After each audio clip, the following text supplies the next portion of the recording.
Good morning. I am going to go through a publication that I created for a training like the one you did for math, and just kind of run through this with you.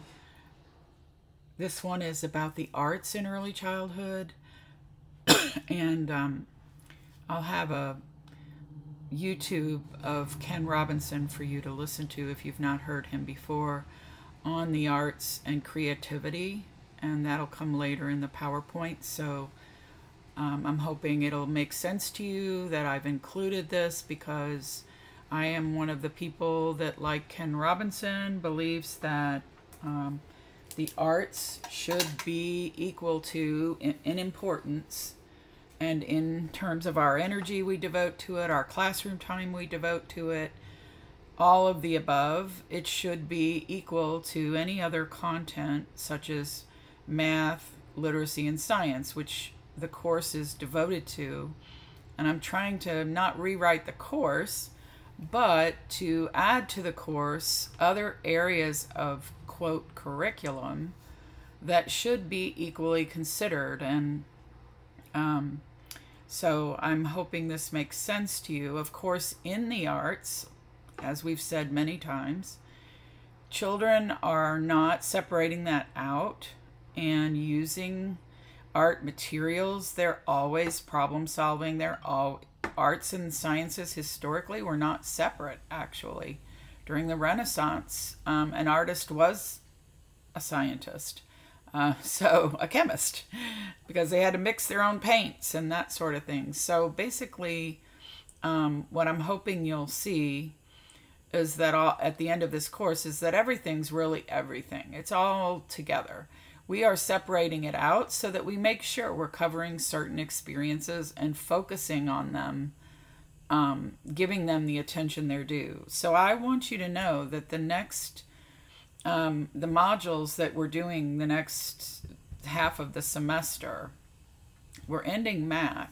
And then the ones I'm adding in, I consider to be equal to math, science, and literacy.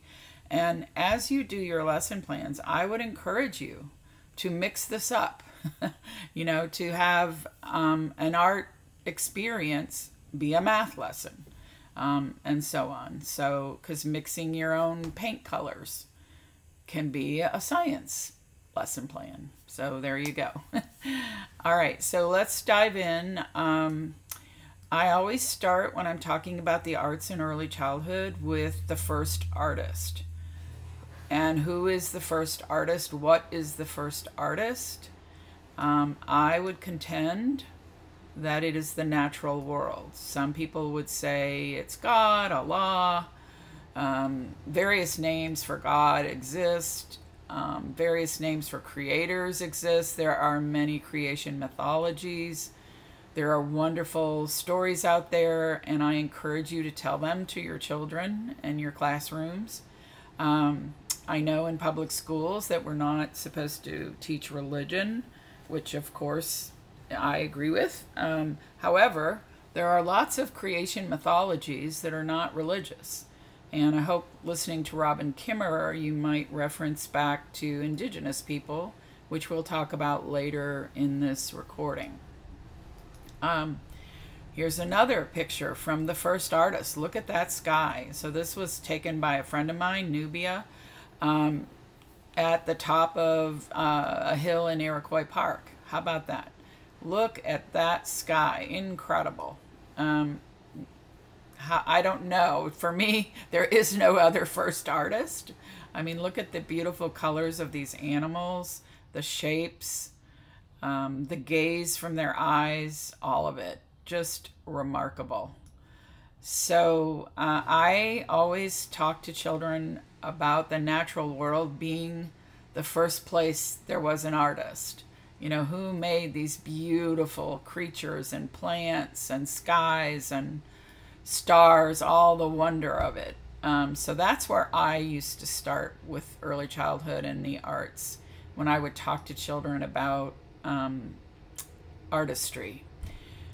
And when I talk about the arts in early childhood, I'm talking about these specific areas being incredibly accessible to young children, and also important to them.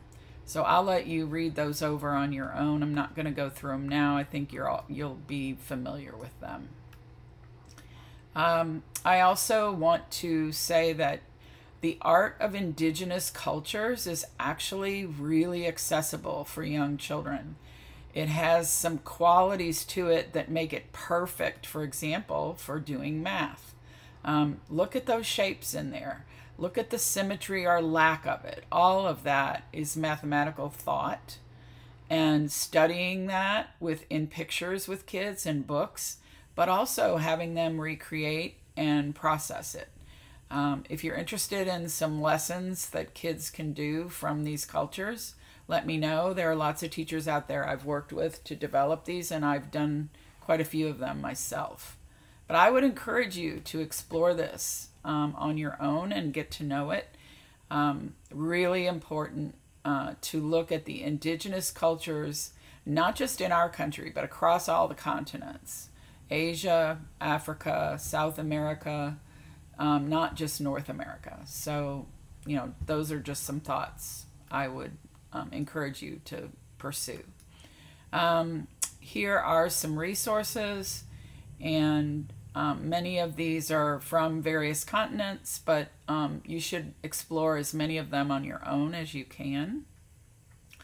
And so on this slide, for your submission this week, on these consider slides, I'd like you to answer these questions.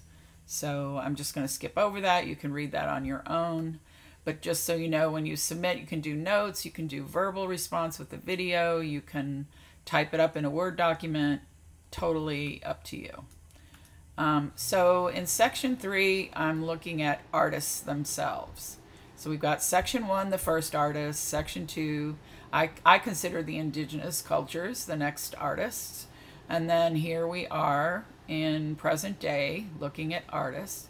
And I'm just going to review a few that I've used over the years that I love, but there are so many artists out there that we can bring to our classrooms. I've already shared some of them with you in math when we talked about Faith Ringgold and Amina Lynn Robinson, and I'm about to mention her again because she's one of my favorites for kids because she tells these amazing stories through these rag-and-on pieces that she makes. So puppetry, there's nothing like puppets. And kids making puppets is endless. You just provide the materials on the table and they will make puppets galore. And if you have cardboard boxes that you can, cut out like this. I always made shadow puppet theaters. I love them and kids love them. And they're so easy to make and not expensive to make at all. So if you click on the link on the PowerPoint, you can get the directions to it. I will say I don't follow his directions to the letter, but I do have kids use little shoe boxes actually, or small boxes to make their own little personal shadow puppet theaters to take home. You can do so much with this. It can be a whole unit of study. And I mean, my goodness, talk about science. Light and dark and shadow is science. We don't have to identify it that way. We can let kids play with shadows in the classroom and do puppet theaters with shadows. I can't tell you how wonderful and magical it is to do this in an early childhood classroom. If the kids are too young to, cut out things and all of that, you can make your own your shadow puppet theater yourself and use it with them. It's worth it. And then they can just cut out whatever shapes they make and make puppets out of them. The shadow puppet. They don't have to look like anything.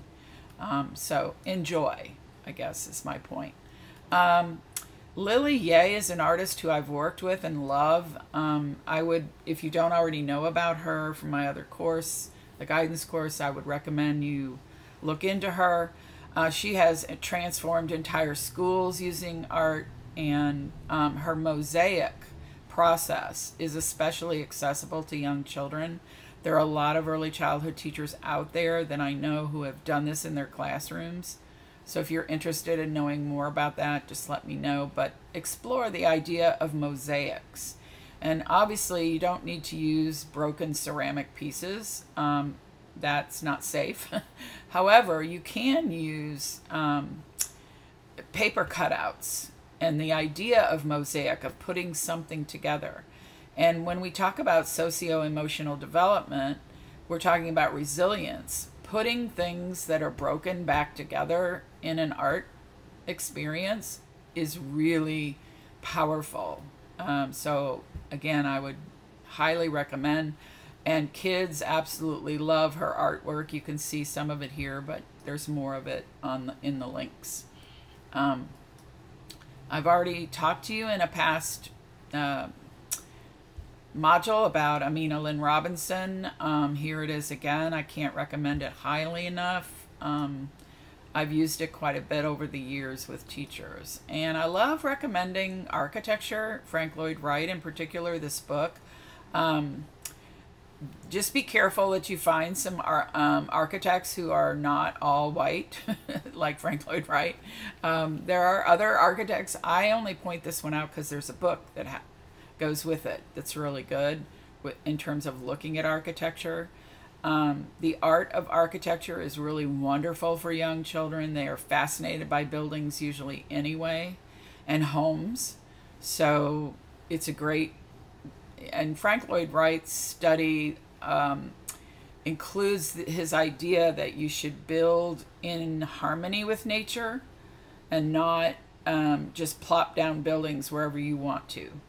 And I like the idea of teaching young children that when you build something, you build it in harmony with the hills and the trees around it, not just plop it down wherever you feel inclined to do so.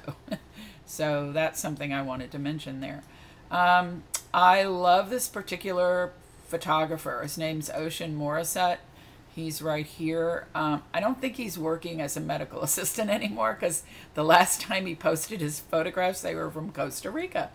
So I think that's where he lives now. I think he's retired, but his photographs are amazing for early childhood classrooms because he really, I'm going to get rid of that soundtrack. He really focuses on real people from where he lived. And I can't say enough good. And the Train Conductor, you know, series that he did, Dad Duty is wonderful. They're all really good. And I encourage you to use his photographs in your classroom. And I've spoken to him about this and gotten his permission to do this. So feel free to use his photographs. He loves it. All right, so now we're going to do a share. And this is, again, what you would write in your submission. And this is where you would create or share with us, if we were together, your favorite artists. But since we're not, I may do a Padlet on this so you can learn about lots of different artists that people use in their classrooms. And so, you know, if you did this in your school, something you could do as a community exercise in your school is have the teachers create an Our Favorite Artists poster. That could be put up so that children get the message that you value the arts and artists. I think that can be really a powerful thing for kids. You do not need to do it for the assignment, but I do want you to write a little bit about your favorite artists. So section 4 is the role of arts in schools, and this is where we're going to get into Ken Robinson. So you will listen to the video of his talk, and then I have broken down the talk into sections. So listen to the talk and come back to this, and then you can, if you haven't listened to it already, if you've already listened to it, you can just keep going.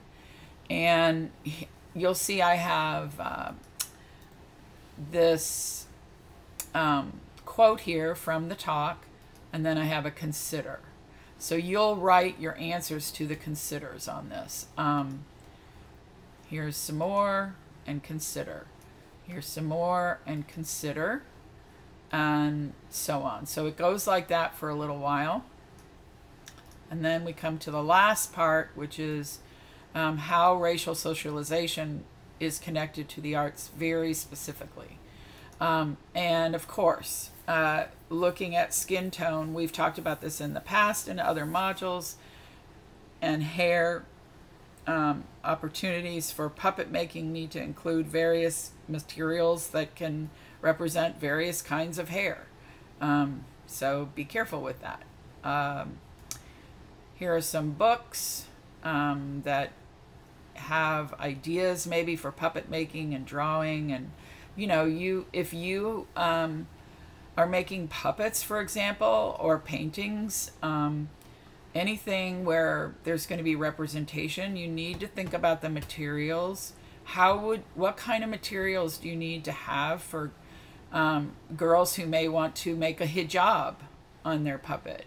What about, an afro versus straight, hair that's looks very different. It's very straight and does not have an afro quality to it. So these are things that as teachers we've got to start including and thinking about in terms of what materials we offer kids to make things.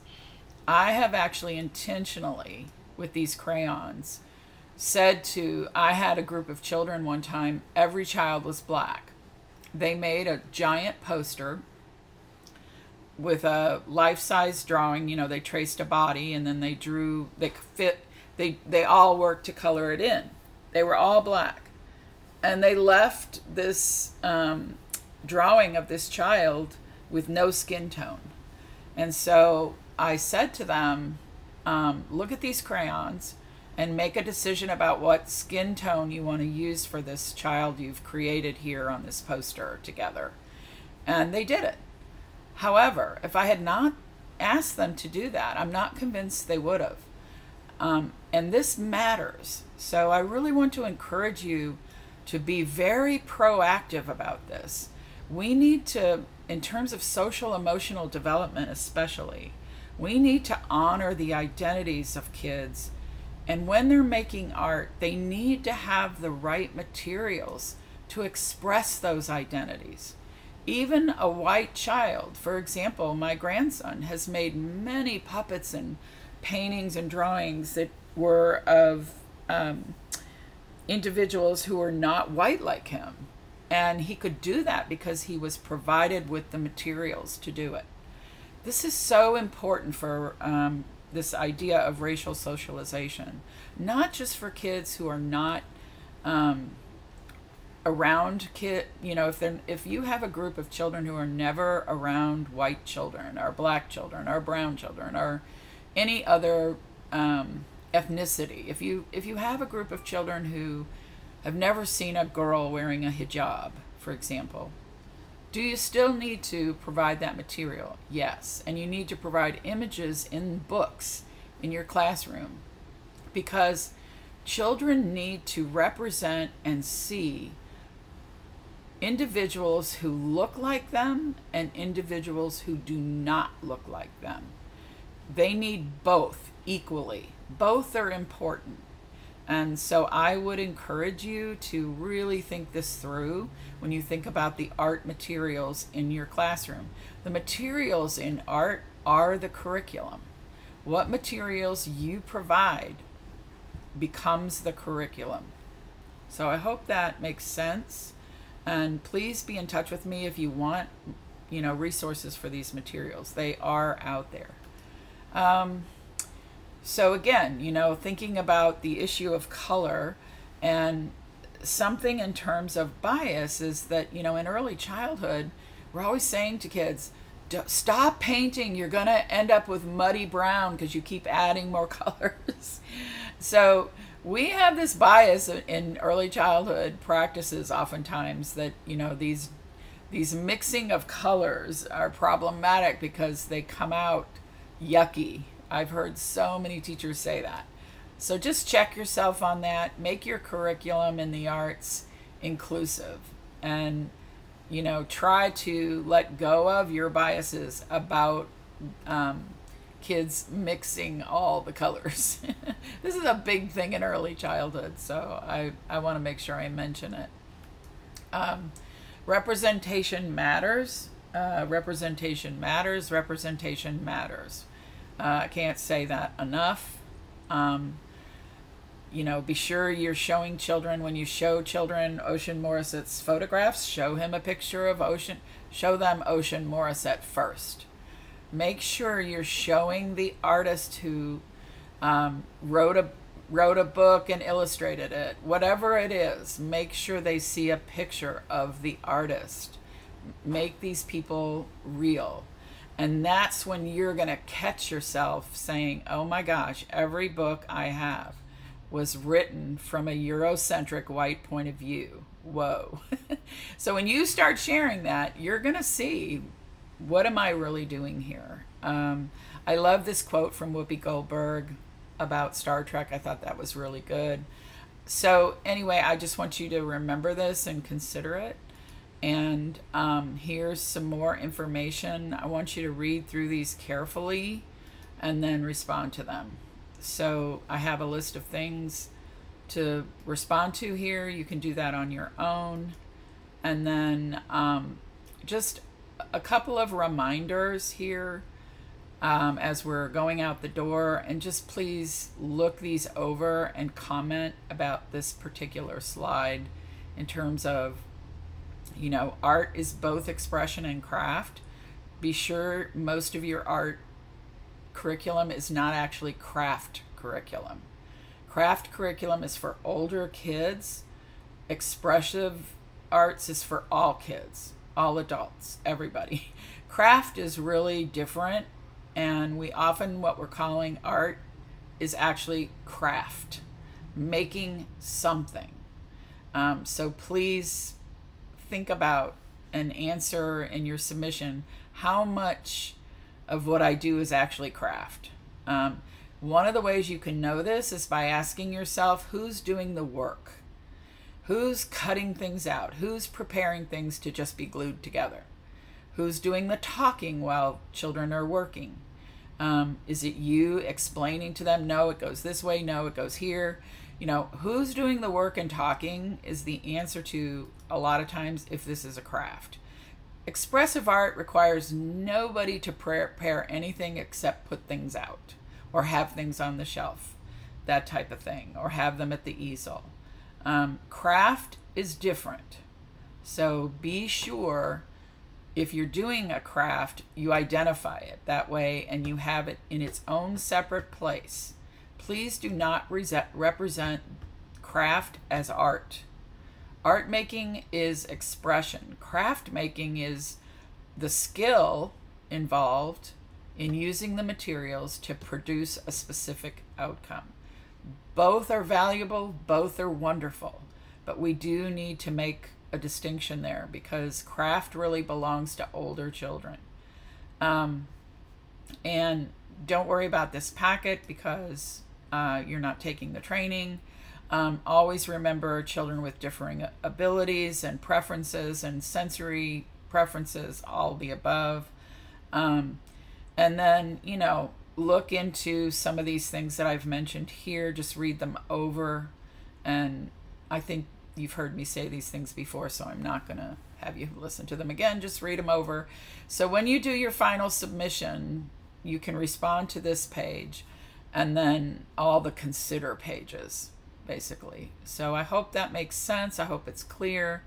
I hope you enjoy the process and you start to really internalize the idea that Ken Robinson puts forward, that the arts should have an equal place in our planning of curriculum for young children.